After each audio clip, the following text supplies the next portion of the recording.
Can we just have a moment of silence for this? This beautiful palette from Urban Decay, the original Naked Palette. Hi everyone, welcome back. It's Melissa. So about a week ago, Urban Decay announced that they are discontinuing their iconic Naked palette. This has been on the market for probably over 10 years. This is the palette that started it all for me. The one that I saw in a magazine and I was like, whoa, I gotta have it. I think it became the gold standard for every other company in making palettes, and they've since obviously come out with so many other Naked palettes. So here's a little story time. I picked up my palette. I was like, yes!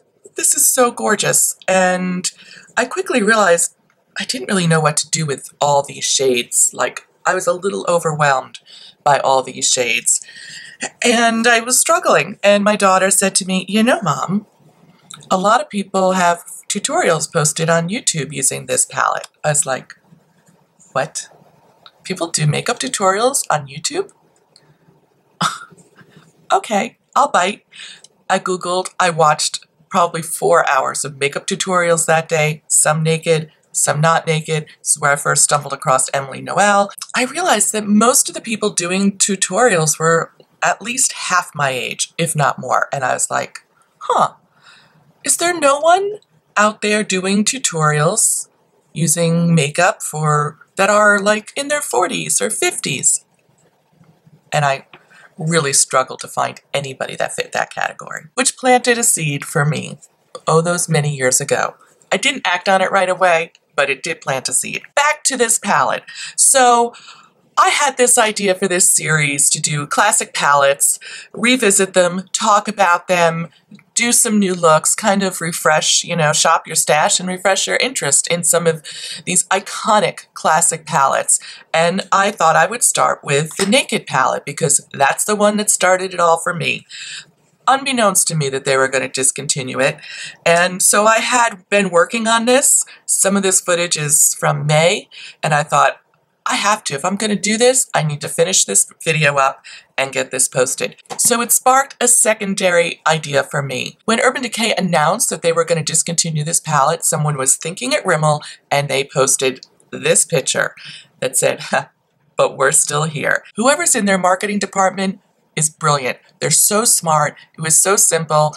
They weren't calling out Urban Decay or anything. They were just saying, hey, we got something that looks just like that. Yes, they do.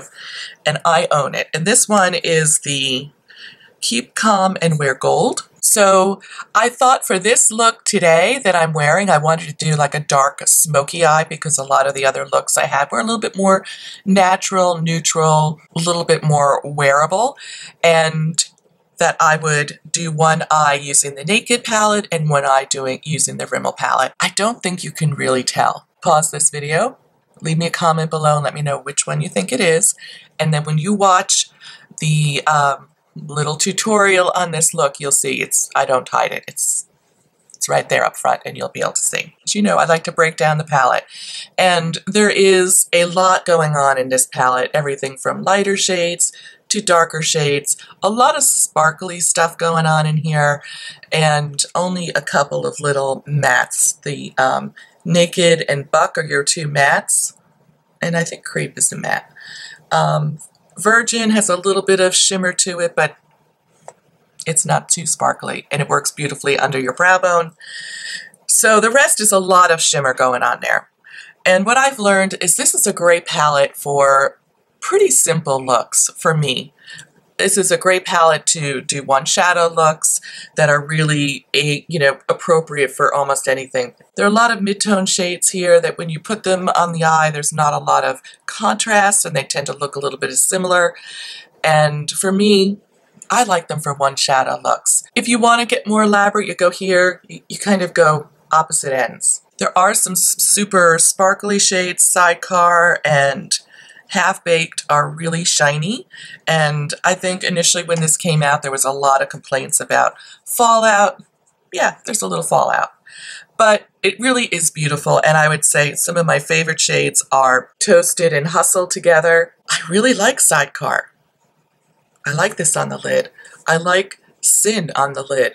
So I'm going to go ahead and include the video of some of the other eye looks I did and the tutorial for this look, and I'll be right back. Look number 1, using the Naked palette.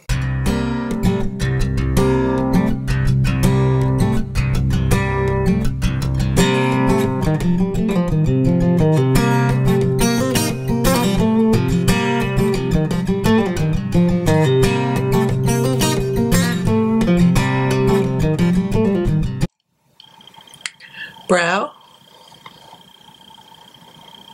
crease, all over lid, and deep in the crease, and under the lower lash line.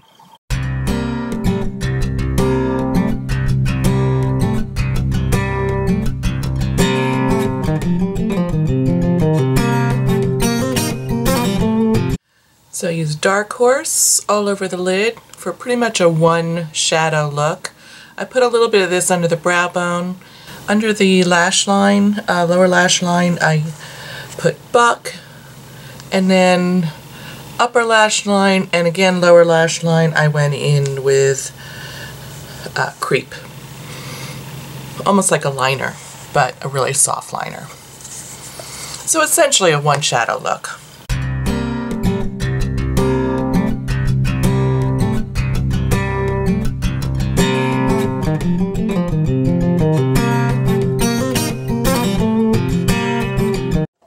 Here are my notes. This is the Naked, and this is the Rimmel, that I think is a pretty darn close dupe. So I thought it would be interesting to do one eye using the Rimmel palette and the other eye using the Naked palette. And I'll be using the same brushes but cleaning them off using this Color Switch sponge. So there's no chance of cross-contamination.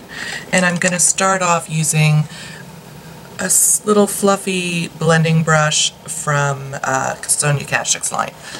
And I'm going to go into the shade Naked and just put this up in my crease and blend it in. This will serve as my transition shade. Then from the Rimmel palette, I'm going to go into here. None of these are named. And that's going to be my transition shade on this side.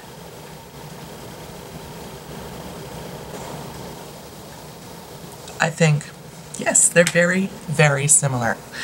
Okay, then I'm going to go in using an old, it's discontinued, but it's a concealer brush from the old Sonia Kashuk line. But I like this because it has that little point and it really helps me get into this corner of my hooded eye. And I'm going to use the shade Dark Horse on all over the lid. Just swipe it on all over the lid. And I'm going to just bring this up so it overlaps a tiny little bit with that transition shade. And I'm going to go into this color here and put that all over my lid on the other eye.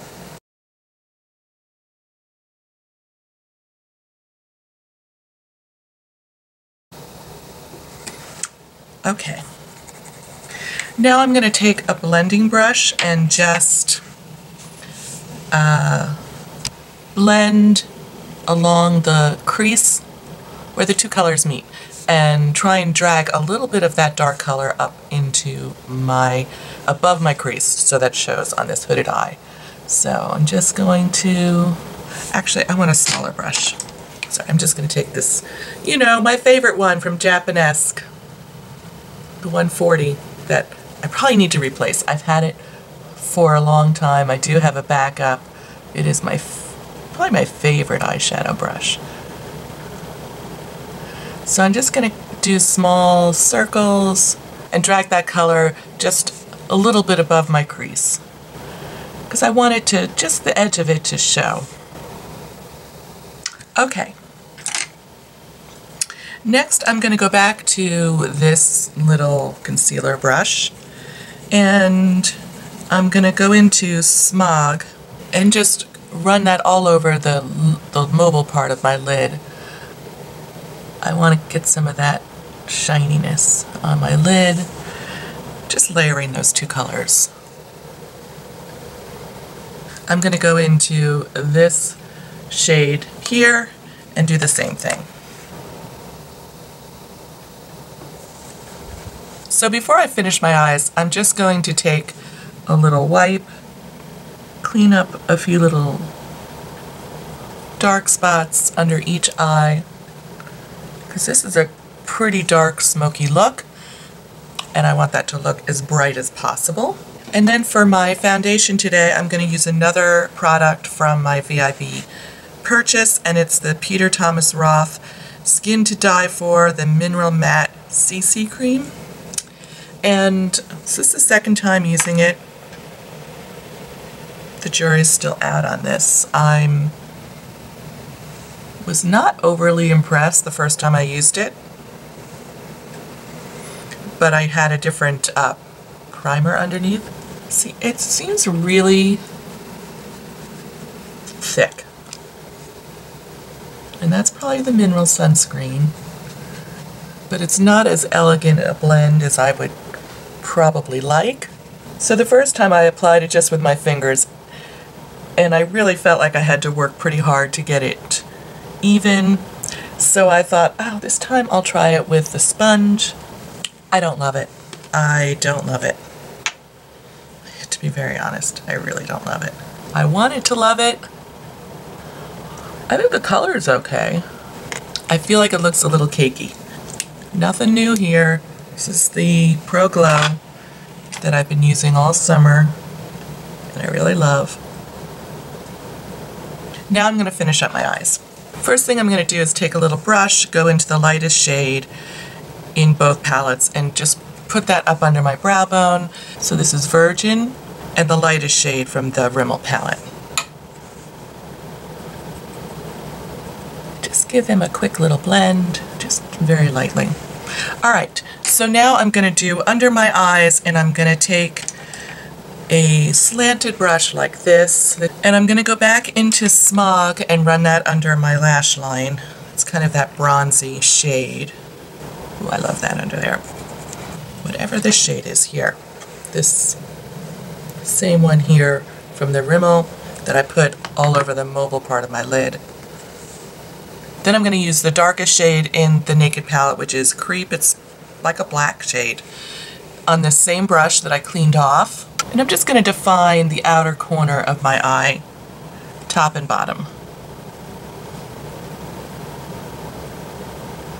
And I'm going to go into this second to last shade here in the Rimmel palette and do the same thing. Okay, and that'll conclude the eye portion of this makeup.